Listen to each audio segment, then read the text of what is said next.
Hey, welcome back, guys.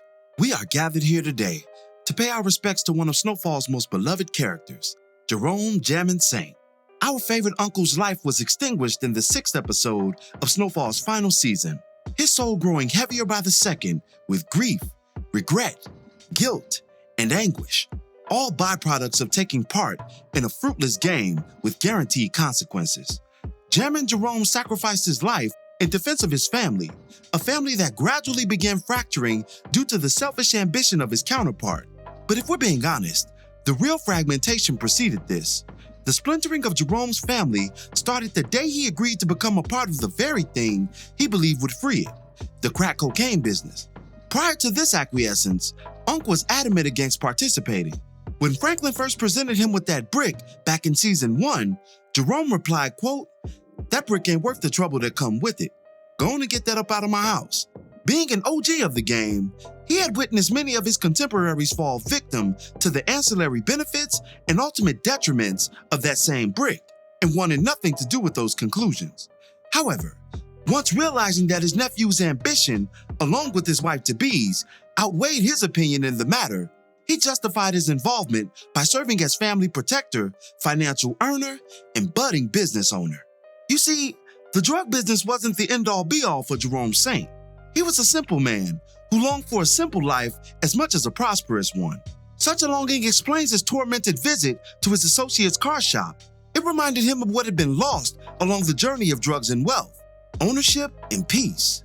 Those latter two desires were overshadowed by the evils of the drug game: violence, betrayal, greed, and separation. These ills weren't unbeknownst to Rome when he signed up.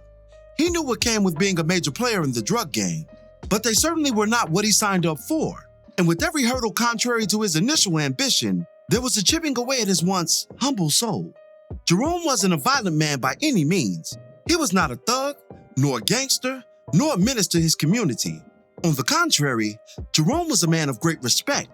He championed physical health, accompanied by a gigantic smile to match, and an overall fun demeanor. In fact, Unc was undisputedly one of the funniest characters on an otherwise serious show. When he encouraged Rob to slap his goddamn daddy, we laughed. When he barged in searching for the titties and the bitches, we laughed. And even when he taught us how to squabble through a furious exhibition, we laughed. The drug game turned an otherwise good-hearted individual into a violent enforcer, but he never entered the game wearing that jacket. What he did wear, however, was plenty of Versace, especially when the money really began pouring in. Unc's personal sense of style that he displayed week to week was just as paramount as his stature. It signaled to the viewer that this was an American success story.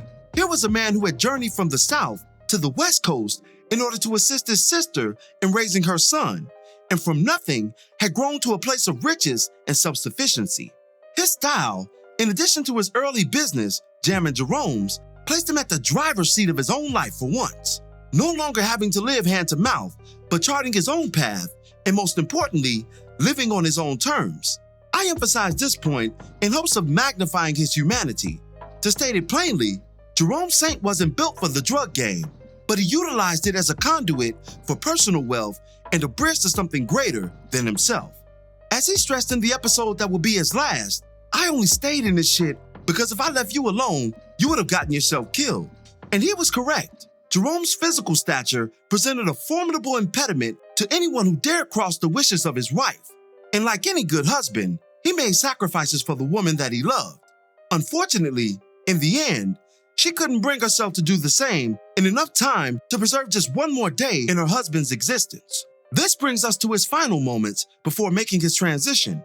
We witnessed a man overrun by the negative anchors pulling him down, and was in the process of discarding them all in favor of living the life he truly yearned for. But as we know, such a life would never be, couldn't be in fact. The road to hell, as they say, is paved with good intentions, and although Jerome maintained the best of them throughout the series, his hands weren't unblemished leading up to his final day. A treacherous move, admittedly not his own, had caused some irreparable consequences, including a family war that led Unc to killing a woman with his bare hands. This unforgivable F on his report card had to be answered for, and the game is not mocked. Even if you didn't mean to put that energy out, you will indeed get it back if it leaves your grasp. This doesn't discount Jerome's attempted heroism in the final act, a mission that would result in his character's journey coming to a close. In Death, life presents us with several lamentations, things we wish would have gone differently before Gabriel's trumpet began to blow.